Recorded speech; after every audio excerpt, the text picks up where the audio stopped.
संयुक्त राज्य अमेरिका में सेना ने सत्ता पे कब्जा कर लिया है और देश अब एक तानाशाही और डरावनी दुनिया बन गया है। यहाँ एक आदमी है जिसे मेजर कहा जाता है, वही इस शासन का एकमात्र नेता है। आखिरकार यह शासन एक खतरनाक प्रतियोगिता शुरू करता है जिसे लॉन्ग वॉक कहा जाता है। इस प्रतियोगिता का विजेता प्रसिद्धि, धन और एक ऐसी इच्छा पूरी करवा सकता है जो वह चाहे। पूरा कार्यक्रम राष्ट्रीय टीवी पर प्रसारित किया जाता है और बहुत से लोगों के लिए यह गरीबी से निकलने का एकमात्र मौका होता है। लोग स्वेच्छा से इस प्रतियोगिता में भाग लेने के लिए आवेदन करते हैं और लॉटरी के जरिए 50 प्रतिभागियों का चयन होता है। मेन राज्य से केवल रे नाम का एक लड़का चुना जाता है और उसकी माँ जिनी उसे कार में बैठाकर प्रतियोगिता के स्थान तक ले जाती है। कार में माहौल तनाव भरा और उदास होता है। जिनी चाहती है कि रे अपना मन बदल ले और इस प्रतियोगिता में भाग ना ले, लेकिन रे उसे याद दिलाता है कि यह उसका अपना फैसला है, किसी और का नहीं। जब वो पहुंचते हैं तो जिन्नी रे को कसकर गले लगाती है और अलविदा कहती है। रे गेट के अंदर जाता है और वहाँ पीटर नाम के एक दोस्ताना लड़के से मिलता है। ज्यादातर खिलाड़ी मिलनसार और दोस्ताना लगते हैं और जल्दी ही सब मजाक करते हैं और बातें करते हुए समय बिताने लगते हैं। वहीं करली नाम का एक लड़का बार बार घबराहट में टहलता रहता है। बाकी लड़के नोटिस करते हैं कि वह छोटा दिखता है। वह कहता है कि उसकी उम्र 18 साल है, लेकिन कोई भी उसकी बात पर यकीन नहीं करता। थोड़ी देर बाद मेजर वहां आता है और हर लड़के को उसका तय किया गया नंबर वाला धातु टैग देता है। वह कहता है कि अब से वे सब लड़के नहीं बल्कि मर्द हैं। फिर वह एक भाषण देता है। वह बताता है कि लॉन्ग वॉक इसलिए शुरू किया गया ताकि देश के लोगों में मेहनत की भावना और काम की कीमत दोबारा जगा सके, क्योंकि युद्ध के बाद देश की आर्थिक हालत बहुत खराब हो गई थी। मेजर कहता है कि हर साल इस इवेंट के बाद देश में उत्पादन बढ़ जाता है, इसलिए उसे पूरा भरोसा है कि यह तरीका काम करता है और देश की असली समस्या आलस्य है, ना कि गरीबी। जब वो बोल रहा होता है तब सभी प्रतिभागियों को एक एक कंगन दिया जाता है जो उनकी चलने की रफ्तार को मापेगा। इसके बाद मेयर नियम समझाता है, सबको लगातार चलते रहना होगा जब तक सिर्फ एक व्यक्ति ना बच जाए। कोई फिनिश लाइन नहीं है और उन्हें कम से कम 3 मील प्रति घंटे की रफ्तार बनाए रखनी होगी। अगर कोई उससे धीमा चलता है तो उसे एक चेतावनी मिलेगी। अगर 10 सेकंड में स्पीड नहीं बढ़ाई तो दूसरी चेतावनी मिलेगी और 3 चेतावनियों के बाद उसे गोली मार दी जाएगी। अगर कोई सड़क के बाहर कदम रखता है तो बिना चेतावनी के तुरंत गोली मार दी जाएगी। मेजर अपना भाषण खत्म करता है और सबसे जोर से जयकारा लगवाता है और फिर हवा में बंदूक चलाकर प्रतियोगिता की औपचारिकता शुरू कर देता है। लड़के चलना शुरू करते हैं और फौज के ट्रक उनके पीछे पीछे चलते हैं ताकि पूरा कार्यक्रम रिकॉर्ड किया जा सके। इलाका सुन्ना और उदास है क्योंकि भीड़ को केवल आखिरी हिस्से में खड़े होने की अनुमति होती है। शुरुआत में सिर्फ सड़क के किनारे नहने वाले लोग देखने के लिए बाहर आते हैं। जैसे ही लड़के गुजरते हैं एक पुलिस वाला सलाम करता है, लेकिन गैरी चिढ़कर उसे बीच की उंगली दिखाता है और जमीन पर थूक देता है।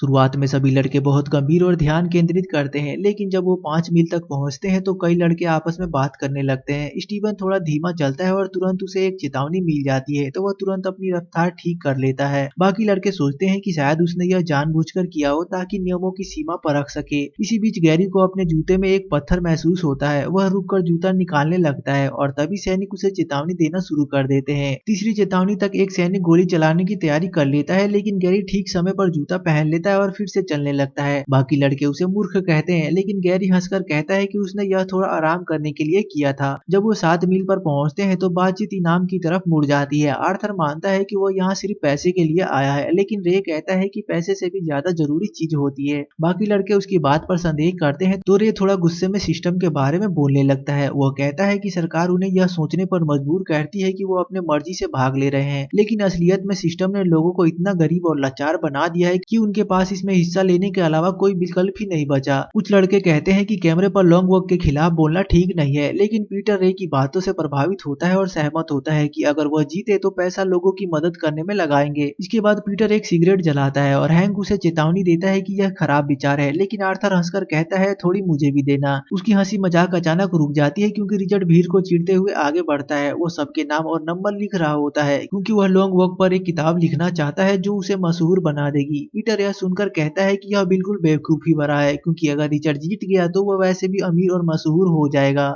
कुछ देर बाद करली अचानक दर्द से चिल्ला उठता है क्योंकि उसकी टांगों में बहुत तेज ऐंठन हो जाती है। वो धीरे चलने लगता है और सैनिक चेतावनी देते हैं। रे उसकी मदद के लिए आगे आता है और उसे सहारा देकर चलाने की कोशिश करता है, जबकि पीटर दोनों को हौसला बढ़ाने वाली बातें कहता रहता है। करली थोड़ी देर के लिए हिम्मत जुटाकर खुद चलने की कोशिश करता है, लेकिन दर्द इतना ज्यादा होता है कि वह जमीन पर गिर पड़ता है। तीसरे चेतावनी के बाद एक सैनिक करली के सिर में गोली मार देता है। यह दृश्य देखकर रे हक्का बक्का रह जाता है और धीमा पड़ जाता है, जिससे उसे भी एक चेतावनी मिल जाती है। है। पीटर तुरंत उसे पकड़कर आगे बढ़ने के लिए धकेलता है ताकि वो अभी मारा ना जाए। थोड़ी देर बाद मेजर सड़क पर आता है और कर्ली के लिए एक भाषण देता है। वो कहता है कि उनका एक साथी गिर गया है और उसे उसकी बहादुरी के लिए याद रखा जाना चाहिए। रे एक सैनिक से अपनी पानी की बोतल फिर से भरने के लिए कहता है और ऐसा करते हुए सैनिक की बंदूक को हल्के से छूता है, जैसे कोई बुरी नजर से बचने के लिए लकड़ी पर दस्तक देता है। थोड़ी देर बाद पीटर को पेशाब करनी होती है तो वो बीच सड़क पर ही पेशाब कर देता है। जब वो 17वें मील पर पहुंचते हैं तो सड़क के किनारे एक लड़की खड़ी होती है जो रे के लिए तख्ती लहराते हुए उसका उत्साह बढ़ा रही होती है। बाकी लड़के उसे चिढ़ाते हैं कि उसकी तो फैन फॉलोइंग भी शुरू हो गई। हालांकि लड़की बहुत छोटी उम्र की लगती है। अचानक एक लड़के को दौरा पड़ता है और वो सड़क पर ही गिर जाता है। सैनिक उसे चेतावनी देते हैं जबकि गैरी उसके ऊपर से कूदकर निकल जाता है और मजाक उड़ाता है कि उसने अपनी बीमारी छिपाई थी। थोड़ी देर में सैनिक उस बीमार लड़के को भी गोली मार देते हैं। गैरी हंसकर कहता है कि अब तो हमें खुश होना चाहिए, एक प्रतियोगी कम हो गया।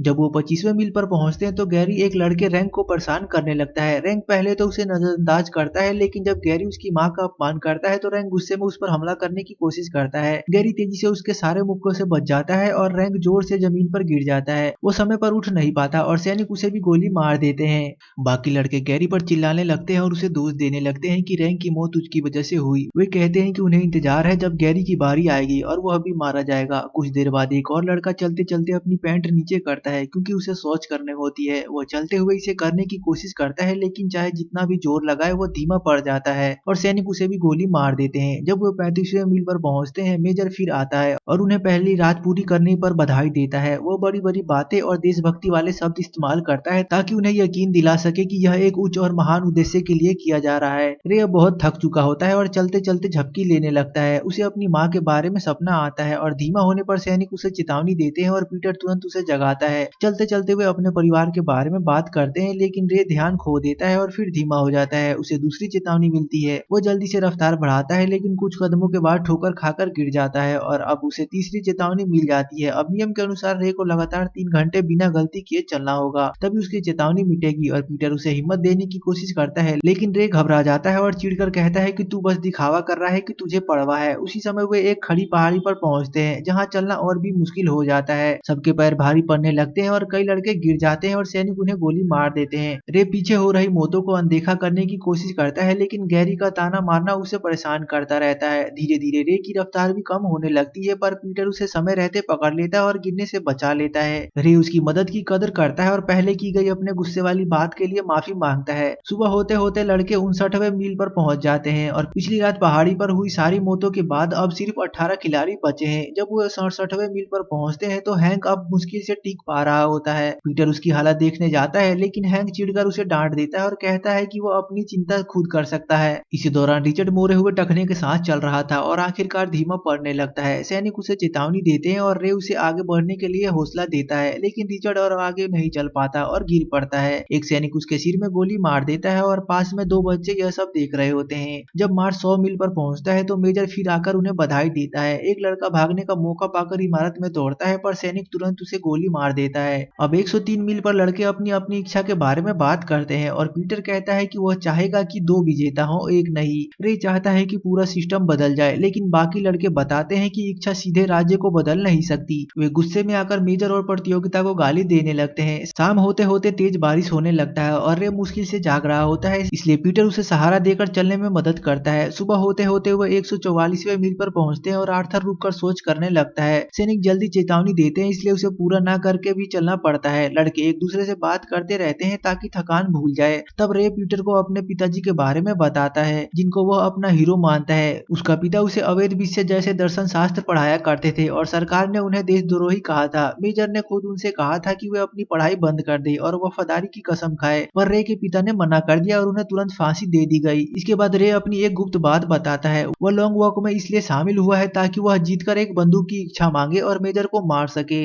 रे सड़क के किनारे खड़े उन लोगों के बारे में गुस्से में बोलता है जो उनकी पीड़ा देखकर खुश होते हैं, लेकिन पीटर उसे याद दिलाता है कि वो लोग भी इसी सिस्टम के शिकार हैं। उन्हें बचपन से सिखाया गया है कि यह सब महान और सम्मानजनक है, इसलिए वे समझ नहीं पाते कि असल में यह क्रूरता है। जब मार्च 170वें मील पर पहुंचता है तो अब कोई भी बात करने के मूड में नहीं होता। एक लड़का जिसके पैरों से खून बह रहा होता है अब वो दर्द सहन नहीं कर पाता। वो सैनिकों से मदद की भीख मांगता है और एक टैंक पर चढ़ने की कोशिश करता है। एक सैनिक तुरंत उसे नीचे धकेल देता है और टैंक उसके पैर पर चढ़ जाता है। वो दर्द में चीखता रहता है, लेकिन फिर भी उसे चेतावनी दी जाती है और कुछ देर बाद सैनिक उसके सिर में गोली मार देते हैं। यह दृश्य देखकर एक और लड़का पागल हो जाता है। वो अपने कपड़े उतारता है और सड़क से बाहर भागने लगता है, जिसके लिए उसे भी गोली मार दी जाती है। शाम तक समूह 201 मील पर पहुंचता है और हैंक अब मुश्किल से खड़ा रह पाता है। रे उसे हिम्मत देने की कोशिश करता है, लेकिन हैंक थक चुका होता है। वो मुड़कर सैनिकों के ट्रक की तरफ बढ़ता है और सैनिक उसी वक्त उसे गोली मार देते हैं। ऑर्थर टूट जाता है और दौड़कर अपने दोस्त को पकड़ लेता है जब वो मर रहा होता है, लेकिन ऐसा करने पर उसे भी चेतावनी मिल जाती है, इसलिए रे को उसे जबरदस्ती खींचकर पीछे लाना पड़ता है ताकि वह भी ना मारा जाए। अब अगली सुबह वो 209 मील पर पहुंचते हैं। अब केवल 6 लड़के बचे हैं। वे याद करते हैं कि हैंक की पत्नी थी और सब तय करते हैं कि जो भी जीतेगा वह इनाम का हिस्सा उसे देगा। इस बातचीत में गैरी शामिल नहीं होता, जिससे वो अकेलापन महसूस करने लगता है। वो रे के पास आता है और बताता है कि रैंक की मौत अब तक उसे सता रही है और वह कहता है कि उसने कभी नहीं चाहा था कि रैंक मरे।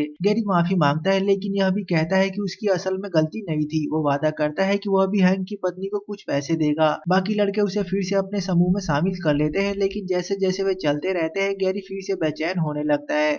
बाकी लड़कों पर गुस्सा निकालने के बाद गैरी आगे बढ़ जाता है और एक चम्मच से खुद को नुकसान पहुंचाने की कोशिश करता है। फिर भी सैनिक उसे नियमों के मुताबिक चेतावनी देते हैं और कुछ देर बाद उसे सर में गोली मार दी जाती है। जब वे 260वें मील पर पहुंचते हैं तो माहौल भारी है, लेकिन लड़के गाना गाकर माहौल हल्का करने की कोशिश करते हैं। 5वें दिन वे 278वें मील पर पहुंचते हैं और सड़क रे के गृहनगर की ओर मुड़ती है। काली कहता है कि रे बहुत भाग्यशाली है क्योंकि उसे अपनी माँ को देखने का मौका मिलेगा, लेकिन रे कहता है कि यह श्राप जैसा है क्योंकि उसे फिर से अपनी माँ को छोड़कर जाना पड़ेगा। जब वे 286वें मील पर पहुंचते हैं तो वो रे के शहर से गुजर रहे होते हैं। चलते चलते रे का एक जूता फट जाता है। आर्थर उसे चेतावनी देता है कि असमान संतुलन चलना और मुश्किल कर देगा, तो रे दोनों जूते उतार देता है और उसके पैरों से खून बह रहा होता है। उसी वक्त रे की माँ जिनी सड़क के पास दिखाई देती है। रे खुद को रोक नहीं पाता और भागकर उसे गले लगाने की कोशिश करता है। जिनी घबरा जाती है और उसे चिल्लाकर कहती है कि सड़क पर ही रहो। तभी पीटर उसे पकड़कर समय रहते रोक लेता है, जिससे सैनिक के गोली चलाने से पहले वो सड़क पर लौट आता है। रे रोते हुए अपनी माँ से आखिरी बार माफी मांगता है और उसे एहसास होता है कि वो अपने पिता से अलग नहीं है। दोनों ने ही अपने परिवार को कठिन रास्ते पर छोड़ दिया।